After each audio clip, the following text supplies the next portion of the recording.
On the 5th of March 1910, a baby boy called Momofokuku Ando was born into a wealthy Taiwanese family in Kagi, the present-day Chiayi, Taiwan. Ando would have had the ideal childhood if not for the disaster that struck during his infant days. He was only a few months old when his parents died, leaving him in the care of his paternal grandparents. Despite the untimely demise of his parents, Ando's childhood wasn't devoid of love. His grandparents raised him in the city of Taiwan, where he was given the love and attention that anyone raised by their parents enjoyed at the time.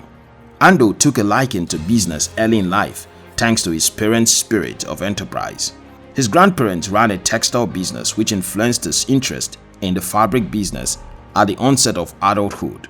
Like most children who were fairly privileged in their city, Ando received a high-quality education in some of the best schools around, so he learned more about the world from school but strengthened his business acumen by spending time at his grandparents' store after school or during the holidays. Ando's late parents had left him a fortune of 190,000 yen. When he came of age, his grandparents remitted his money to him, and with it, he traveled to Osaka, Japan to study economics at the Ritsumeikan University. He also used some of the money to start a textile company, towing his grandparents' part.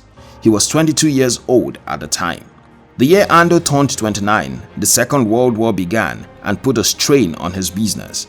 But despite the challenges of the war, Ando ran his business to the best of his ability and kept his head above the water. When it seemed like Ando's life was going to remain a series of uninterrupted successes, another disaster struck him. He has used some of the proceeds from his business to provide scholarship for students. This was considered a way of evading taxes under Japanese law. He was apprehended by authorities and sent to jail. During his jail time of 2 years, Ando's business did not have sufficient supervision, so it crashed and he was left with nothing. By the time he got out of jail, there was nothing left for him to hold on to, and life seemed bleak for him. But Ando had imbibed some good business acumen from his grandparents. By the time the World War ended, most businesses had gone up in flames and there was starvation in the land. The authorities requested that people ate bread made from wheat, which was supplied as a relief package by the USA. Ando looked around and saw that the best business to embark on at the time was to solve the needs of people. He thought about building a food manufacturing company, since there weren't many local food manufacturers and the demand for food was high. He began to experiment with the flash fry method. Soon, he developed the first pack of instant noodles. On the 25th of August 1958, Ando's instant noodles packets were released into the market and instantly became a success. The rest, they say, is history. So here's the thing. For an entrepreneur to thrive in business, they must choose a business that ultimately solves a problem. A successful entrepreneur must be a strategic thinker. Jim Collins said, focusing solely on what you can potentially do better than any other organization is the only path to greatness. A person who hopes to thrive in business must not conform to what's already obtainable in the society.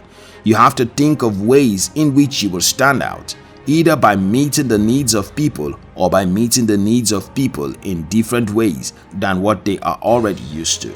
General George S. Patton Jr. said, good tactics can save even the worst strategy. Bad tactics would destroy even the best strategy. An entrepreneur who hopes to grow their business must make practical decisions and not idealistic ones. Jack Welch said, strategy is simply resource allocation.